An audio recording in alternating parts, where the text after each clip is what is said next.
Fresh Morning. La Fresh Morning. Vous êtes sur Urban FM 104.5, la station Urban Onac. Jean-Paul, bonjour. Bonjour la fraîche. Comment tu vas ce matin? Ça va très bien. Alors, on parle de quoi pour l'actualité internationale? Pour l'actualité internationale, nous allons nous intéresser à ce qui se passe au Mali. Il ne faut pas l'oublier que là-bas, il y a une transition en cours depuis la chute du régime d'Ibrahim Boubacar Keïta le 18 août dernier.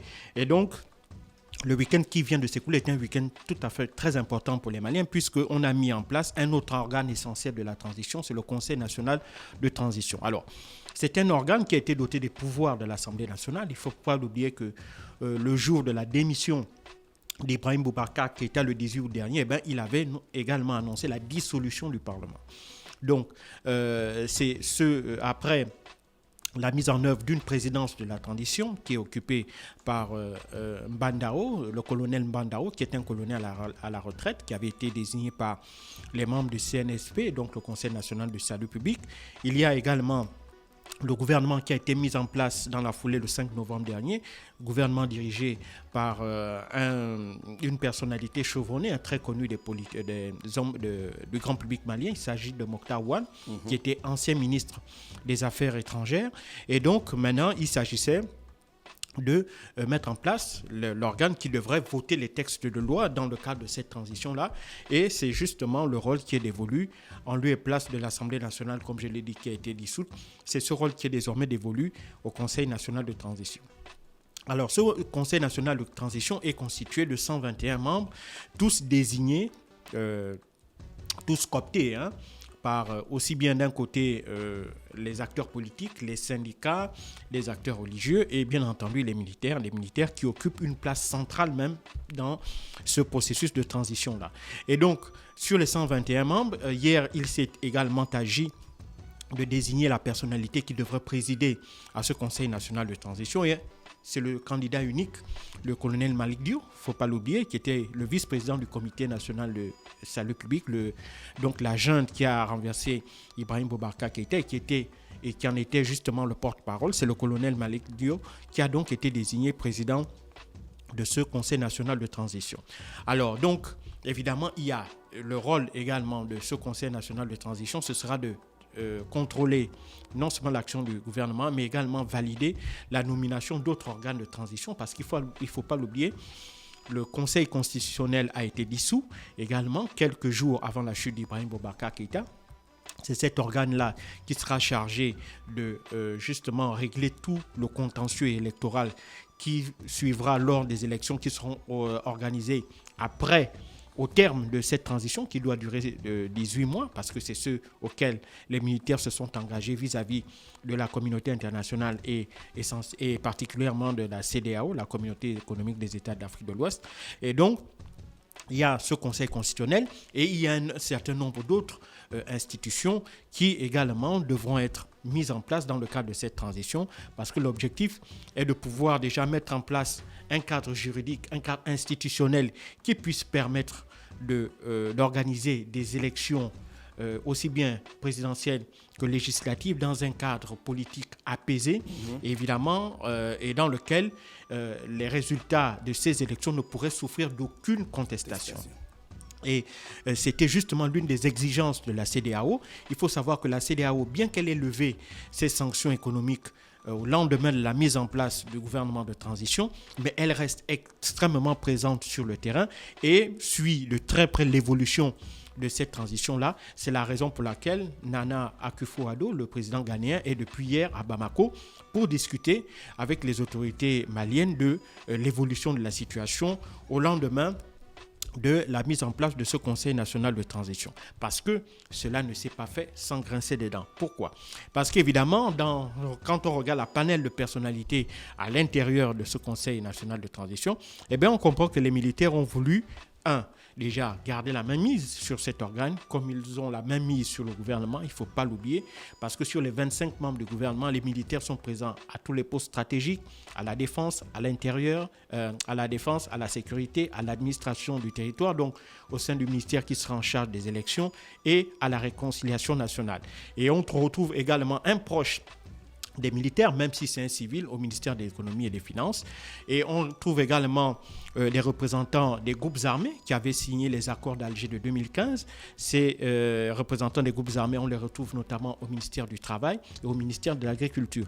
Et ensuite, on a des personnalités très intéressantes, notamment issues du monde associatif et des syndicats, que l'on retrouve par exemple à la culture, comme la fille d'Alpha Omar Konaré, Koundiata Konaré, qui est en charge du ministère de la Culture, elle qui a une maison d'édition au Mali. Donc, évidemment, donc on constate que la pierre angulaire, donc ces 5 ministères, finances, défense, intérieur, sécurité intérieure et sécurité, bien entendu des finances, ce sont des ministères clés.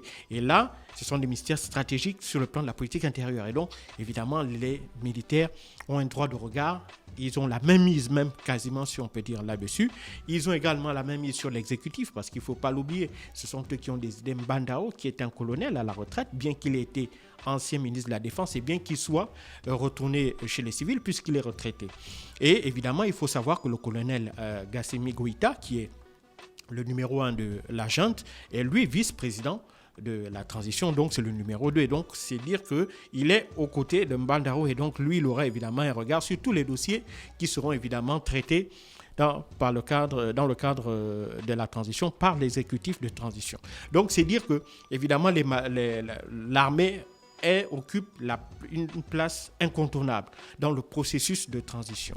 Et donc, c'est ce qui inquiète un peu certains acteurs de la société civile, notamment les membres du mouvement du 5 juin, le M5-RFP, qui sont en réalité les véritables perdants de cette transition-là, parce qu'ils n'ont pas de représentants ni à l'exécutif, donc ni à la tête, à la présidence, ni à la vice-présidence. Ils ne sont pas au gouvernement. Et il n'y a que quelques personnalités qui sont présentes au niveau du Conseil national de transition, mais ces personnalités-là, en nombre, ils sont tellement faibles, puisque sur les 121 membres, on compte 22 militaires dans ce Conseil national de transition. Donc, c'est vous dire que pour eux, évidemment, c'est quelque chose de tout à fait inacceptable. Mais comment est-ce qu'ils pourraient réagir?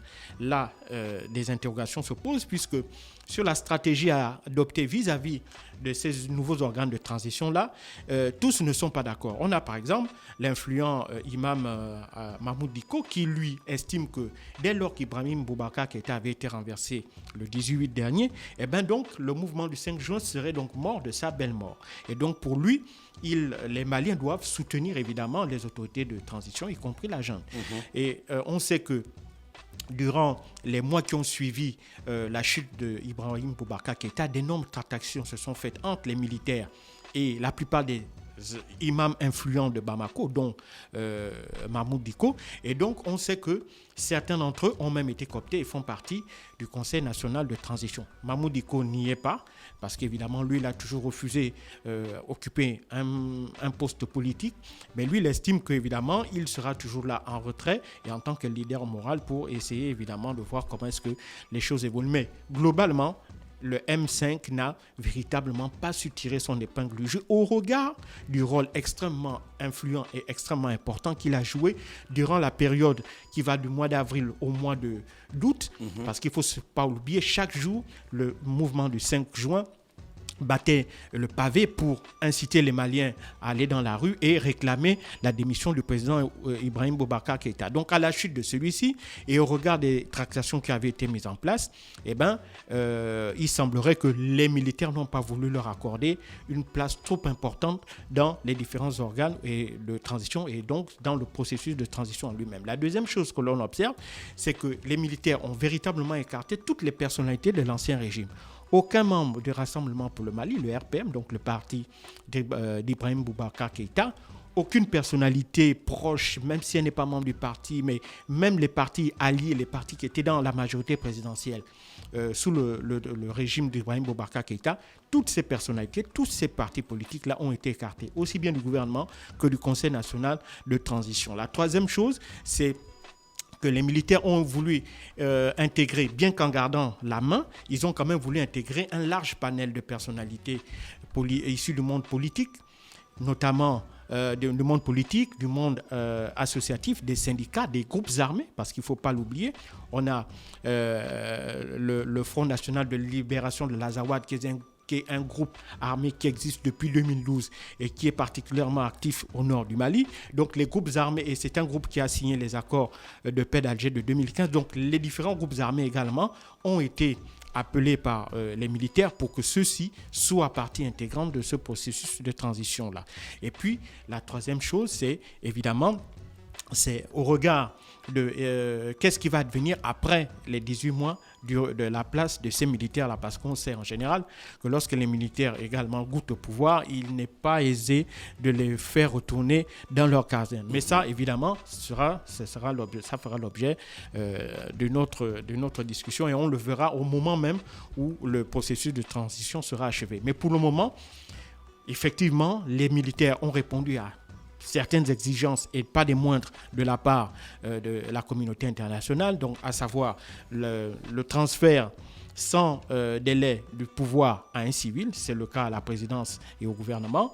Ils ont également répondu dans la foulée, la semaine dernière, au fait que certaines personnalités du régime d'Ibrahim Boubacar Keïta, notamment son ancien Premier ministre Boubou Cité, et plein d'autres personnalités civiles et militaires qui avaient été arrêtées au lendemain du 18 août, toutes ces personnalités-là aujourd'hui ont été libérées.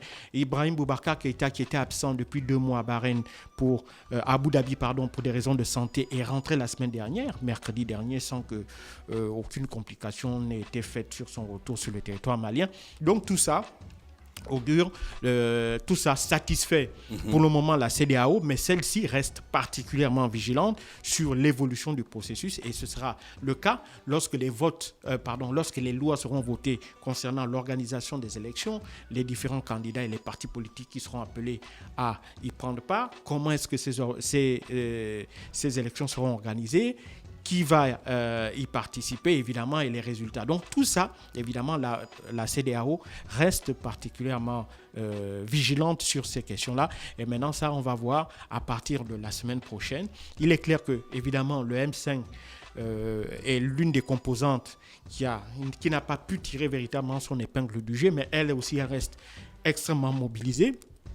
Mais il faut aussi se rendre compte que même si au regard de la composition des différents organes de transition, les militaires continuent d'avoir un très fort soutien de la part de l'opinion publique, parce qu'ils estiment que déjà le gouvernement dans sa composition, pour eux, c'est quelque chose de tout à fait inédit, parce que c'est véritablement un gouvernement de large consensus quand on regarde sa composition globale, même si, je le dis, dans les postes stratégiques, les militaires ont la main mise, mais pour eux, comme les militaires ont cette image de rigueur et de probité, donc pour eux, il faut quand même leur accorder ce crédit-là. Donc, ils restent très largement soutenus par l'opinion publique. Mais il est clair que à la moindre incartade ou au moindre dérapage, ou si les Maliens constatent que leurs problèmes quotidiens ne sont pas réglés, s'ils constatent que la démocratie qu'on leur a promis n'est toujours pas une réalité, alors là, il est clair qu'ils n'hésiteront pas une fois de plus à reprendre, à descendre dans la rue pour réclamer la fin de ce processus de transition-là. Merci Jean-Paul qui est avec nous pour l'actualité internationale. Jean-Paul, aujourd'hui, la radio a 10 ans. Oui. Et c'est un très grand jour, parce que 10 ans, c'est pas 10 jours. Moi, quand je suis arrivé, quand j'ai découvert la radio la première fois, c'est ici. Et je me disais que, évidemment, je n'imaginais pas que ça devait avoir l'envergure qu'elle a aujourd'hui. Je savais que c'était une bonne radio, mais je me disais que c'est un segment très limité de gens qui devaient s'y intéresser, alors que ce n'est pas absolument le cas. Les Gabonais écoutent la radio, ils aiment la radio. J'ai eu ce mauvais jugement-là au regard de l'arrivée aussi des nouvelles technologies, parce qu'on pensait en général que lorsque la télévision était arrivée dans les années 80, que ça devait tuer la radio, et on pensait que quand l'Internet était arrivé, ça devait tuer la télévision. Alors que c'est totalement faux. Tous ces moyens de communication-là sont interdépendants. Il suffit de savoir les utiliser avec intelligence, comme c'est ce qu'on fait ici à Urban FM. Et c'est ce qui explique qu'aujourd'hui, cette radio soit encore là et plus forte que jamais. Merci, Jean-Paul est avec nous ce matin sur les 104.5 Urban FM, la station urbaine pour l'actualité internationale. On se retrouve juste derrière. Urban FM. Stop Fresh Morning.